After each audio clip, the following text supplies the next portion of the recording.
Good afternoon. Welcome to doctors time. వేగంగా మారుతున్న కాలంతో పాటు ప్రయాణం, ఉరుకుల పరుగుల జీవితం. మనమేం తింటున్నామో, ఎలా ఉంటున్నామో పట్టించుకోకుండా కాలంతో పోటీ పడుతున్నాం. వేసి కొత్త రోగాలకు ఊతమివ్వటం. ప్రస్తుతం ఈ మధ్య కాలంలో కొంతమంది వారికి తెలియకుండానే ఒక విచిత్రమైన వ్యాధి బారిన పడుతున్నారు. అది ఇరిటబుల్ బవల్ సిండ్రోమ్. దీనికి తోడు అల్సర్స్, జీర్ణకోశ సమస్యలు కూడా అధికమవుతున్నాయి. ఐబిఎస్కు ప్రధాన కారణాలేంటి? అలాగే జీవనశైలితో సమస్యలు వస్తాయా? హోమియోపతిలో ఎలాంటి చికిత్స ఉంది? ఇలాంటి మరిన్ని విషయాలను హోమియోకేర్ ఇంటర్నేషనల్ వైద్యులు డాక్టర్ వినోదిత గారు ప్రస్తుతం మనతో ఉన్నారు. వారిని అడిగి మరిన్ని విషయాలు తెలుసుకుందాం. అలాగే మీరు కాల్ చేసిన నంబర్లు 0402331068 అండ్ 716. హలో డాక్టర్, ముందుగా చెప్పండి, అసలు ఐబిఎస్ అంటే ఏంటి? ఎలాంటి రీజన్స్ ఉంటాయి ఇది రావడానికి? ఓకే, సో మెయిన్గా ఐబిఎస్ గురించి మాట్లాడుకునే ముందర అసలు మన జీర్ణ వ్యవస్థ అనేది ఎలా పనిచేస్తుంది అనేది క్లియర్గా చెప్తాను. సో మెయిన్గా మనకి జీర్ణ వ్యవస్థలో నోటి దగ్గర నుంచి కింద ఏనల్ ఏరియా వరకు మొత్తం అన్ని ఆర్గన్స్ అన్నీ ఇన్వాల్వ్ అయ్యి ఉంటాయి అన్నమాట. సో మెయిన్గా మనకి మౌత్ దగ్గర ఎంజైమ్స్ అనేవి రిలీజ్ అయ్యి అక్కడ నుంచి డైజెషన్ ప్రాసెస్ అనేది నెమ్మదిగా స్టార్ట్ అవుతుంది. సో కట్ డౌన్ టు మనకి స్టమక్లోకి వెళ్ళిన తర్వాత అక్కడ నుంచి డైజెషన్ సరిగ్గా ఎంజైమ్స్ అనేవి సరిగ్గా రిలీజ్ అయ్యి అండ్ గాల్ బ్లాడర్ నుంచి కొన్ని ఎంజైమ్స్ కానీ లివర్ నుంచి కొన్ని ఎంజైమ్స్ కానీ రిలీజ్ అవ్వటము, దాని ద్వారా డైజెషన్ అనేది సరిగ్గా అవ్వటం అనేది జరుగుతుంది. సో మెయిన్గా ఈ స్టమక్లో ఏదైతే బౌల్ మూమెంట్స్ ఉంటాయో అది సరిగ్గా లేకపోతే మనకి మిగతా ప్రాబ్లమ్స్ అన్నీ అరైజ్ అవుతాయి అన్నమాట. అండ్ దాంతోపాటు ఇక్కడ యాసిడ్స్ అనేవి ఒకవేళ కానీ ఎక్కువగా రిలీజ్ అయినట్లయితే ఆ యాసిడ్స్ వల్ల మనకి జిఈఆర్డి అట్లాంటి ఇష్యూస్ అనేవి వస్తాయి అన్నమాట. సో అలా కాకుండా మనకి మెయిన్గా ఇక్కడ నుంచి ఫుడ్ అనేది మన ఇంటెస్టైన్స్లోకి వెళ్తుంది అనమాట. ఇంటెస్టైన్స్లోకి వెళ్ళినప్పుడు ఇంటెస్టైన్ మూమెంట్స్ అనేవి సరిగ్గా లేకపోతే మనకి డిఫరెంట్ ఇష్యూస్ అనేవి వస్తాయి. సో మెయిన్గా ఐబిఎస్లో ఇరిటబుల్ బోవెల్ సిండ్రోమ్లో మనకి మెయిన్గా ఏంటంటే మన ఇంటెస్టైన్ మూమెంట్ అనేది సరిగ్గా లేకపోవడం వల్ల మనకి ఇటువంటి ఇష్యూస్ రావటం అనేది జరుగుతుంది. అండ్ దాంతోపాటు కాజెస్ అనేవి డిఫరెంట్ రీజన్స్ ఉంటాయి. మెయిన్గా వచ్చేసి stress is one of the reason, because mind and gut are connected అనమాట. సో మీరు ఎక్కువగా స్ట్రెస్ పడినా కానీ టెన్షన్ తీసుకున్నా కానీ మనకి ఇటువంటి సిమ్టమ్స్ అనేవి ఎక్కువగా రేజ్ అవ్వటం చూస్తాము. అండ్ దాంతోపాటు మన గట్ బ్యాక్టీరియా ఏవైతే ఉంటాయో ఆ బ్యాక్టీరియా అనేది సరిగ్గా పనిచేయకపోవటం, దానివల్ల అబ్జార్ప్షన్ అనేది సరిగ్గా అవ్వకపోవటం అనేది జరుగుతుంది. అండ్ దాంతోపాటు ఈ గట్ బ్యాక్టీరియా అంతా సరిగ్గా ఉన్నా కూడా కొంతమందికి ఇరిటబుల్ బోవెల్ సిండ్రోమ్ అనేది ఉంటుంది. అండ్ ఇందులో మెయిన్గా డిఫరెంట్ టైప్స్ ఉంటాయి అన్నమాట. సో మెయిన్గా వచ్చేసి ఐబిఎస్సి, ఐబిఎస్డి అనేది మెయిన్ అనమాట. దీంతో పాటు మనకి ఐబిఎస్ఎం అనేది కూడా ఉంటుంది. సో మెయిన్గా ఐబిఎస్డిలో చూసుకున్నట్లయితే వీళ్ళకి మెయిన్గా లూజ్ స్టూల్స్ అనేవి ఎక్కువగా ఉంటాయి, అంటే లూజ్ మోషన్స్. సో వీళ్ళలో డయేరియా అనేది ఎక్కువగా కామన్గా ఉంటుంది. తిన్న వెంటనే బ్లోటింగ్ సెన్సేషన్ రావడం, కడుపులో నొప్పి రావడం, దాంతోపాటు వాళ్ళు మోషన్ పాస్ అవ్వడం, ఇది మనకి మెయిన్గా ఐబిఎస్డిలో చూసుకున్న సిమ్టమ్స్. అలాగే మనం ఐబిఎస్సిలో కానీ చూసుకున్నట్లయితే ఇందులో మెయిన్గా వచ్చేసి కాన్స్టిపేషన్ అనమాట. సో కాన్స్టిపేషన్ అంటే మలబద్ధకం. సో ఇందులో మెయిన్గా ఏంటంటే మనకి పేషెంట్స్కి కాన్స్టిపేషన్ 2 రోజులకు ఒకసారి కానీ 3 రోజులకు ఒకసారి కానీ మోషన్ పాస్ అవ్వటం అనేది జరుగుతుంది. ఇది మెయిన్లీ మనకి ఐబిఎస్సిలో ఉండే సమస్య. ఐబిఎస్ఎం అంటే మిక్స్డ్ టైప్ అనమాట. అంటే మెయిన్గా మనకి ఏంటంటే ఈ 2 రకాలుగా ఉంటాయి. ఒక్కొక్కసారి డయేరియా రావచ్చు, ఒక్కొక్కసారి కాన్స్టిపేషన్ రావచ్చు. ఈ 2 మిక్స్డ్ వచ్చేదాన్ని మనం ఐబిఎస్ఎం అనేది అంటాం అనమాట. సో ఇలా డిఫరెంట్ టైప్స్ ఉంటాయి, అందులో సిమ్టమ్స్ కూడా డిఫరెంట్గా ఉంటాయి. అంటే డిఫరెంట్గా అంటే అందరిలో ఒకేలాగా ఉంటాయా, లేదంటే ఇంకేమన్నా అంటే మీరు చెప్పినట్టు ఎం కానీ ఇలా తీసుకుంటే ఎలా గుర్తుపట్టాలి? మెయిన్గా మనకి ఒక్కొక్కళ్ళలో ఒక్కొక్క సిమ్టమ్ అనేది రావచ్చు. సో స్టార్టింగ్ వచ్చేసి వాళ్ళకి తిన్న వెంటనే కడుపు ఉబ్బరంగా ఉండటము, కడుపులో క్రాంప్స్ అనేది అంటే కడుపు నొప్పి లాగేసినట్టు రావటము, కడుపులో పెయిన్ రావటము, గ్యాస్ ఉన్నట్లు అనిపించడము, ఎక్కువగా ఫ్లాచులెన్సీ అంటే పిత్తులు ఎక్కువగా జరగటము, సో ఇవన్నీ ఎక్కువగా వస్తాయి. అండ్ దాంతోపాటు తేన్పులు అనమాట. సో ఈ బ్లోటింగ్ సెన్సేషన్ కానీ ఇట్లాంటి ఇష్యూస్ ఎక్కువగా ఉన్నప్పుడు మనకేంటంటే గ్యాస్ట్రో ఇసోఫేజియల్ రిఫ్లెక్స్ అనేది కూడా ఎక్కువగా ఉంటుంది. అండ్ ఇవన్నీ సిమ్టమ్స్ని మెయిన్గా మనం గ్యాస్ట్రైటిస్ కిందకి ఫస్ట్ పేషెంట్ రాగానే ఈ సిమ్టమ్ చెప్పంగానే గ్యాస్ట్రైటిస్ కిందకి కన్సిడర్ చేస్తాము. బట్ దెన్ గ్యాస్ట్రైటిస్లో కూడా మనము డిఫరెన్షియేట్ చేయాల్సిన పాయింట్ ఏంటంటే మెయిన్గా వాళ్ళకి తిన్న వెంటనే ఈ సమస్య రావటం, మోషన్కి తిన్న వెంటనే వెళ్ళటము, ఇది గ్యాస్ట్రైటిస్లో ఉండదన్నమాట. సో ఇది ఫస్ట్ అన్ని రూల్ అవుట్ చేశాకనే మనం ఐబిఎస్ కిందకి కన్సిడర్ చేస్తాము. ఎందుకు అనంటే ఫ్రీక్వెంట్గా వాళ్ళకి కడుపు నొప్పి రావటము, ఈ ఫ్లాచులెన్సీ ఎక్కువగా పాస్ అవ్వటము, అండ్ కడుపులో నొప్పి ఉండటము, దాంతోపాటు వాళ్ళకి ఉబ్బరంగా ఎక్కువగా ఉండటం, ఇదంతా గ్యాస్ సిమ్టమ్స్ కిందకి కన్సిడర్ చేస్తాం. కాబట్టి ఫస్ట్ దాన్ని రూల్ అవుట్ చేసి అన్ని ఇన్వెస్టిగేషన్స్ చేసిన తర్వాత వాళ్ళకి ఎటువంటి ప్రాబ్లం ఉంది అనేది రూల్ అవుట్ చేసి దానికి తగ్గట్టు మెడిసిన్స్ అనేవి ఇస్తాం. మెయిన్గా మనకేంటంటే ఐబిఎస్లో ఎన్ని ఇన్వెస్టిగేటివ్ రిపోర్ట్స్ చేయించినా కూడా వాళ్ళకి మెయిన్గా అన్నిట్లో ఏది ఉండదు. సో ఈ ఏమీ ఉండకపోయినా కూడా సిమ్టమ్స్ అనేవి ప్రామినెంట్గా ఉండటం మూలన వాళ్ళకేంటంటే ఇబ్బందికరంగా ఉంటుంది. అండ్ దీన్ని మనము ఐబిఎస్ కిందకి కన్సిడర్ చేయాల్సి ఉంటుంది.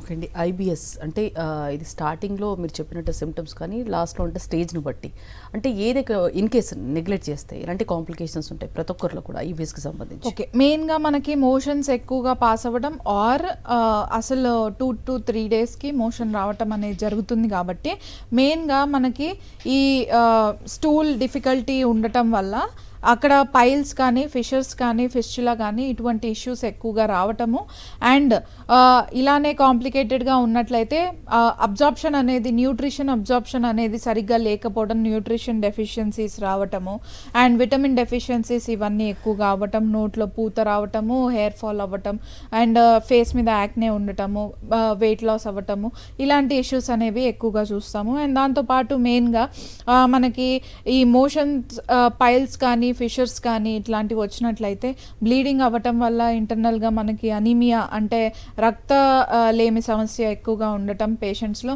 దాంతోపాటు కింద కట్ కానీ అలాంటి సమస్యలు ఉన్నట్లయితే రోజువారీ పనులు చేసుకోలేకపోవడం అంటే కూర్చోలేకపోవడం, నుంచోలేకపోవడం, అండ్ ఎవ్రీడే వాళ్ళకి ఇబ్బందిగా ఉండటము.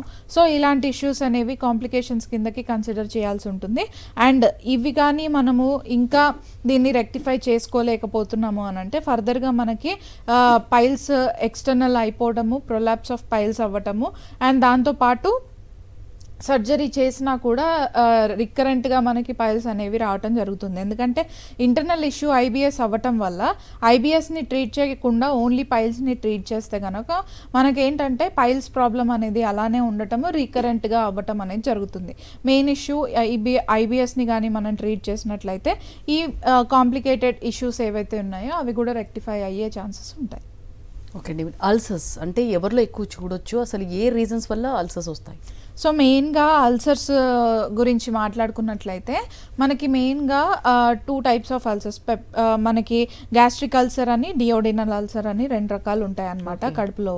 సో దీని గురించి మనం మాట్లాడుకుందాం. ఓకే అండి, కాలర్ కూడా లైన్లో ఉన్నారు. రమేష్, మాట్లాడండి, మీ సమస్యను చెప్పండి. నమస్తే అండి, నా పేరు రమేష్ అండి. నమస్తే అండి. అదే నాకు ఏమైపోయిందో అదే బాత్రూమ్కి వెళ్తుంటే కొంచెం ఇబ్బందిగా అనిపిస్తుందండి. ఎప్పటి నుంచి అండి? ఒక 1 week నుంచి మేడం, మంటగా ఉంది. ఓకే, అది మనం ఒకసారి ఎగ్జామినేషన్ చేసిన తర్వాత అక్కడ కట్ కానీ అలాంటిది ఏమన్నా ఉందా, లేదంటే ఒక స్కిన్ ట్యాగ్ లాంటిది ఏమన్నా బయటకు వచ్చిందా అనేది చూసి దానికి తగ్గట్టు డయాగ్నోస్ చేసి మీకు మెడిసిన్స్ అనేవి ఇస్తాము. 1 week నుంచే ఉంది కాబట్టి తొందరగా తగ్గుతుంది. సో దగ్గరలో ఉండే బ్రాంచ్ని కన్సల్ట్ అవ్వండి సార్. రైట్ అండి, అల్సర్స్ పెప్టిక్ అల్సర్ అని అంటే మనకి మెయిన్గా ఇందులో 2 types ఉంటాయి. ఒకటి గ్యాస్ట్రిక్ అల్సర్, డియోడినల్ అల్సర్ అని 2 రకాలు ఉంటాయి అన్నమాట. సో గ్యాస్ట్రిక్ అల్సర్ అంటే మనకి మెయిన్గా కడుపులో పొట్ట దగ్గర మనకి అల్సర్ అనేది ఫామ్.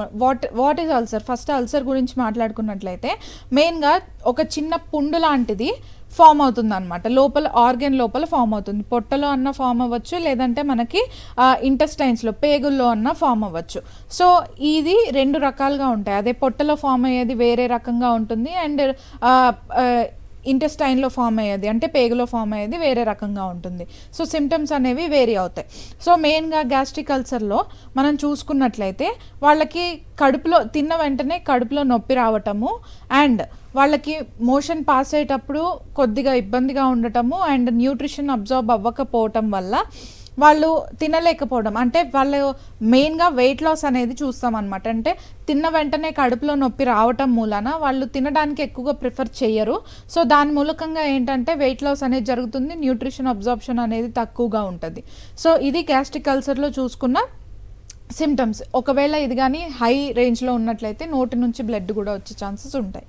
ఓకే అండి, నెక్స్ట్ కాలర్ కూడా లైన్లో ఉన్నారు. సృజనాశ్రీ, మాట్లాడండి, మీ సమస్య చెప్పండి. హలో హలో మేడం, చెప్పండి, మీ సమస్య చెప్పండి. అది నాకు ఆల్రెడీ మొన్న జాన్ సెకండ్ నేను ఎండోస్కోపీ చేయించుకున్నాను. నాకు దాంట్లో అల్సర్, దాంతో పాటు చిన్న ఫంగల్ ఇన్ఫెక్షన్ ఉంది అని చెప్పేసి అన్నారు. ఓకే, ఎప్పటి నుంచి ఉందమ్మా మీకు?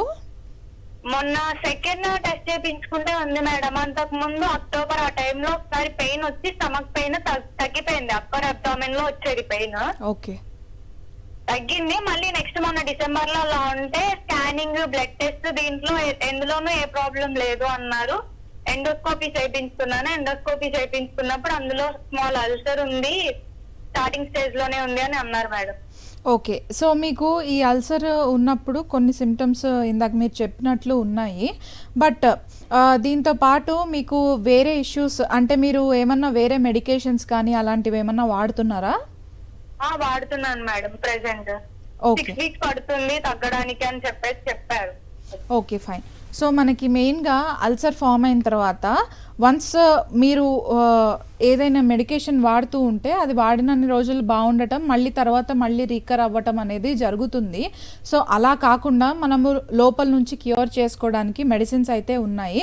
ప్రజెంట్ అయితే అల్సర్ చిన్నగానే ఉంది కాబట్టి ఇంటర్నల్ నుంచి క్లియర్ చేసి అండ్ దాంతోపాటు మీరు ఎటువంటి లైఫ్ స్టైల్ ఫాలో అవ్వాలనేది కూడా క్లియర్గా చెప్తాము. ఆల్రెడీ ఇన్వెస్టిగేషన్స్ చేయించారు కాబట్టి ఆ ఇన్వెస్టిగేటివ్ రిపోర్ట్స్ తీసుకొని ఒకసారి దగ్గరలో ఉండే బ్రాంచ్ని కన్సల్ట్ అయితే ఇంకా డీటెయిల్గా ఎక్స్ప్లెయిన్ చేసి దాంతోపాటు ఫుడ్ హ్యాబిట్స్ ఏవేవి చేంజ్ చేసుకోవాలనేది చెప్తే మీకు ఫర్దర్గా కూడా ఈ ప్రాబ్లం రాకుండా ఉండేటట్టు చూసుకుంటాం. ఓకే, ఇంతకుముందు మీరు మాట్లాడుతుంటే నోటి ద్వారా బ్లడ్ కూడా పడవచ్చు అన్నారు కదా, అంటే ఏ స్టేజ్లో అలా అవుతుంది? So last stages of gastric అల్సర్లో మెయిన్గా వాళ్ళు ఆ ఫుడ్ అనేది తీసుకున్న తర్వాత ఆ రిఫ్లెక్స్ ఏదైతే ఉంటుందో ఆ ఫుడ్తో పాటు వామిటింగ్లో మనకి బ్లడ్ అనేది పడటం జరుగుతుంది. ఎందుకంటే ఇంటర్నల్గా ఇప్పుడు నార్మల్గా మనము కింద పడ్డప్పుడు స్కిన్ మీద ఒక చిన్న వూండ్ లాగా అంటే దెబ్బ తగిలినప్పుడు ఎలా అయితే ఉంటుందో అది మనకి ఇంటర్నల్గా కడుపు లోపల ఉంటుంది అనమాట. సో అది ఫుడ్ అనేది ట్రిగర్ చేస్తూ ఉంటుంది. స్పైసీ ఫుడ్ కానీ, ఆయిల్ ఫుడ్ కానీ, మసాలా ఉన్న ఫుడ్ కానీ ఇలాంటివి మనము తీసుకున్నప్పుడు ఆ లేయర్స్ అనేవి ఇంకా ఎక్కువగా ఎఫెక్ట్ అయ్యి దాని ద్వారా మనకి రిఫ్లెక్స్ అనేది వచ్చేసి దాంతోపాటు బ్లడ్ కూడా పడటం జరుగుతుంది. దీనివల్ల ఇంటర్నల్గా కూడా బ్లీడింగ్ అయ్యే ఛాన్సెస్ ఉంటాయి. ఇది గ్యాస్ట్రిక్ అల్సర్లో జరిగే ఇష్యూ. అండ్ దాంతోపాటు డియోడినల్ అల్సర్లో కూడా మనకి మెయిన్గా మోషన్లో బ్లడ్ పడటం చూస్తాము. దాంతోపాటు తినిన తర్వాత వాళ్ళకి కొద్దిగా ఇబ్బంది లేకుండా ఉంటుంది కాబట్టి వాళ్ళు కొంచెం ఒబేస్గా అవ్వటం అనేది చూస్తాం. ఎందుకంటే ఫుడ్ తోటి వాళ్ళకి కొంచెం తక్కువ అవుతుంది అనమాట పెయిన్ అనేది. కానీ ఫుడ్ తిన్న ఒక 3 to 4 hours ఆర్ 5 hours తర్వాత వాళ్ళకి పెయిన్ అనేది స్టార్ట్ అవుతుంది.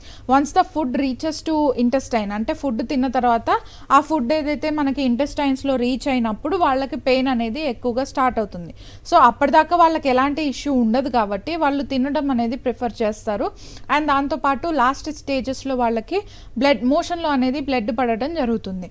సో ఈ మోషన్లో బ్లడ్ పడినప్పుడు కూడా వాళ్ళకి ఇంటర్నల్గా హెమరేజెస్ అవుతున్నాయి అనేది అండర్స్టాండ్ చేసుకోవాలి. అండ్ ఆల్సో దాంతోపాటు ఓన్లీ బ్లడ్ పడుతుందో ఆర్ మీ మోషన్ అనేది బ్లాక్ కలర్లో ఉందా అనేది చూసుకోవాలి.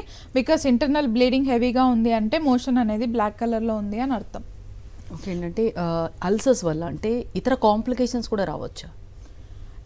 దట్ ఇప్పుడు దాకా నేను అదే చెప్పాను. సో ఇతర కాంప్లికేషన్స్ అంటే మెయిన్గా మనకి అనీమియా లాంటివి కానీ, వెయిట్ లాస్ అవ్వటం కానీ, న్యూట్రిషన్ డెఫిషియన్సీస్ ఉండటం కానీ, మెయిన్గా వీక్ అయిపోవడం వల్ల వాళ్ళకి డిఫరెంట్ ఇష్యూస్ రావటం అనేది జరుగుతుంది.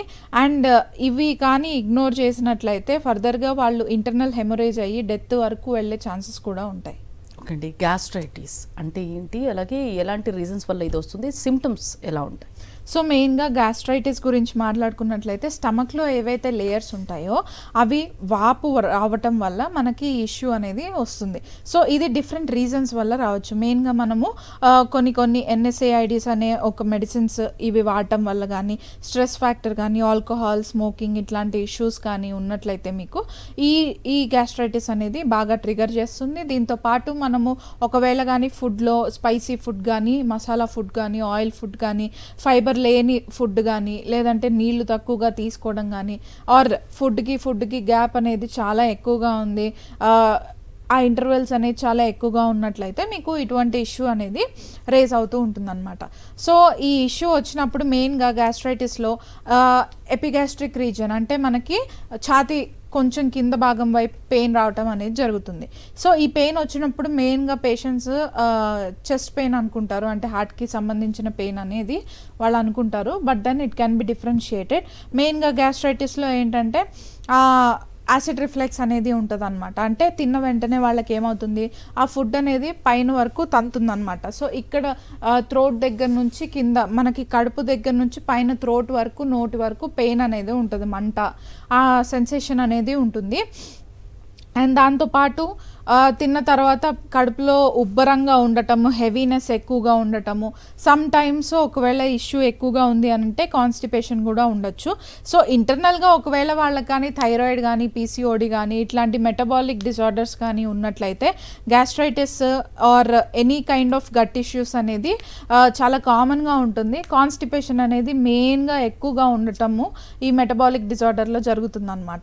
సో ఈ మెటబాలిక్ ఫస్ట్ మెయిన్గా గ్యాస్ట్రైటిస్ని కానీ or anything else related to గట్ని తగ్గించాలి అని అంటే మెయిన్ రీజన్ వాళ్ళ కాజ్ ఏంటి అనేది చూసుకొని ఆ కాజ్ని కరెక్ట్ చేసుకుంటూ వచ్చి దెన్ మనము ఈ ఇంటర్నల్ ఇష్యూ అనేది తగ్గుతుందన్నమాట. అలా కాకుండా నాకు ఓన్లీ సిమ్టమ్ రిలీఫ్ కావాలి, సిమ్టమ్ ఒకటే తగ్గితే సరిపోతుంది అని అనుకుంటే మీకు మళ్ళీ రీకరెన్స్ అనేది ఎక్కువగా ఉంటుంది, ఛాన్స్ అనేది చాలా ఎక్కువగా ఉంటుంది. సో రికరెన్స్ తగ్గించుకోవడానికి ఇంటర్నల్ ఇష్యూస్ని తగ్గించుకోవాలి.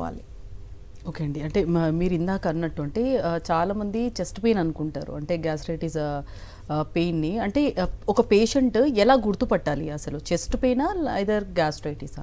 సో మెయిన్గా హార్ట్కి సంబంధించిన పెయిన్కి ఇంకా ఎపిగాస్ట్రిక్ గ్యాస్కి రిలేటెడ్ పెయిన్ డిఫరెన్షియేట్ చేసుకోవడానికి గ్యాస్కి సంబంధించిన పెయిన్ మనకి ఓన్లీ ఎపిగాస్ట్రిక్ రీజన్ అంటే ఛాతి కింద భాగంలో కొద్దిగా కింద భాగంలో మనకి నొప్పి అనేది వస్తుందన్నమాట. అది ఓన్లీ ఆ ఏరియాలో ఉండటము.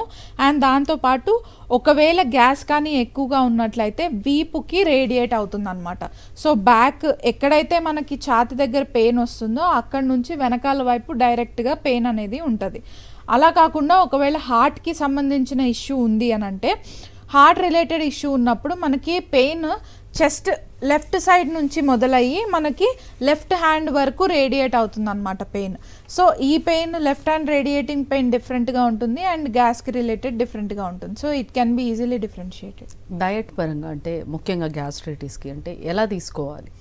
సో ఇందాక మనము డైట్ గురించి మాట్లాడుకున్నప్పుడు మెయిన్గా ఇప్పుడు యాసిడ్ ఫుడ్ ఎక్కువగా తీసుకోవడం, అంటే ఫర్ ఎగ్జాంపుల్ కొంతమందికి సావర్ ఫుడ్ అంటే ఖట్ట ఉన్న ఫుడ్ తినడం వల్ల గ్యాస్ట్రైటిస్ రావచ్చు, ట్రిగర్ అవ్వచ్చు.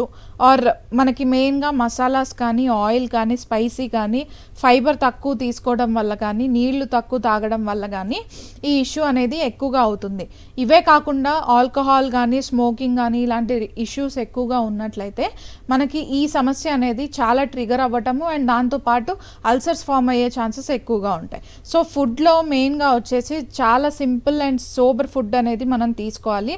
అండ్ ప్లేట్లో మెయిన్గా మనకి న్యూట్రిషన్ వాల్యూ ఉన్న ఫుడ్ మాత్రమే ఉండాలి.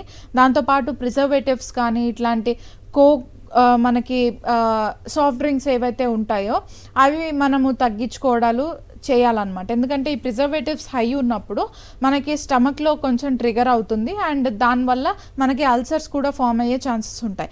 సో ఈ ప్రిజర్వేటివ్స్ ఉన్న ఫుడ్ని తగ్గించుకుంటూ వచ్చి మెయిన్గా ఇంట్లో హోమ్ మేడ్ ఫుడ్ అనేది ఎక్కువగా ప్రిఫర్ చేసినట్లయితే మీకు ఇటువంటి ఇష్యూస్ అనేవి తగ్గి అండ్ ఫర్దర్గా ఈ ఇష్యూస్ రాకుండా ఉండటానికి లాంగ్ టర్మ్లో యూజ్ అవుతుంది అనమాట. ఒకవేళ ఈ ఇష్యూ మీకు ఉంది, చాలా ఇయర్స్ నుంచి ఉంది ఆర్ కొన్ని రోజుల నుంచి ఉంది అని అంటే ఫస్ట్ మెయిన్గా మెడికేషన్ వాడుతూ దాంతోపాటు ఫుడ్ చేంజెస్ అనేవి చేసుకోవాలి. ఎందుకంటే ఆల్రెడీ మనకి ఇంటర్నల్గా డ్యామేజ్ స్టార్ట్ అవుతూ వచ్చింది కాబట్టి ఆ డ్యామేజ్ని మనం కరెక్ట్ చేయాలి అని అంటే మెడిసిన్స్ అనేది చాలా ఇంపార్టెంట్. ఫస్ట్ మెడిసిన్స్ అనేది వాడిన తర్వాత దెన్ మనము మెడిసిన్స్తో పాటు మనం ఫుడ్ అనేది చేంజ్ చేయాలి. అలా కాకుండా ఓన్లీ ఫుడ్ చేంజెస్ చేసుకుంటూ వచ్చినా కూడా మనకి ఇబ్బంది అనేది కొంచెం ఎక్కువ అవుతుంది. ఎందుకంటే ఆల్రెడీ డ్యామేజ్ అయిన పార్ట్ మళ్ళీ దాన్ని హీల్ చేయాలి కాబట్టి అది ఓన్లీ ఫుడ్ ద్వారా అవ్వదు, మెడిసిన్స్ వాడితేనే మీకు అది అవుతుంది. ఓకే, అల్సర్స్ కానీ గ్యాస్ట్రైటిస్ కానీ ఐబిఎస్ కానీ అంటే వీటిలో చూసుకుంటే కనుక హోమియోపతిలో మెయిన్గా డయాగ్నోసిస్ ఏ విధంగా చేస్తారు? సో మెయిన్గా మనకి ఇన్వెస్టిగేటివ్ రిపోర్ట్స్ అనేవి కన్సిడర్ చేయాల్సి ఉంటుంది.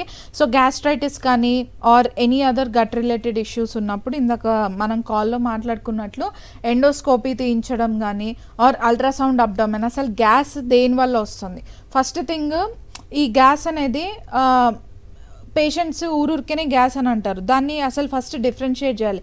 గ్యాస్ అంటే ఫస్ట్ మీకు ఏంటి, ఓన్లీ కడుపులో నొప్పి వస్తుందా, కడుపు ఉబ్బరంగా ఉంటుందా, మీకు ఫ్లాచులెన్సీ అంటే పిత్తులు ఎక్కువ వెళ్తున్నాయా, లేదంటే బర్పింగ్ సెన్సేషన్ ఎక్కువగా ఉందా, అంటే మనకి తేన్పులు ఎక్కువ వస్తున్నాయా, ఇవి ఫస్ట్ సిమ్టమ్స్ అనేది క్లియర్గా తీసుకొని దానికి తగ్గట్టు మెడిసిన్స్ అనేవి ఇస్తాం.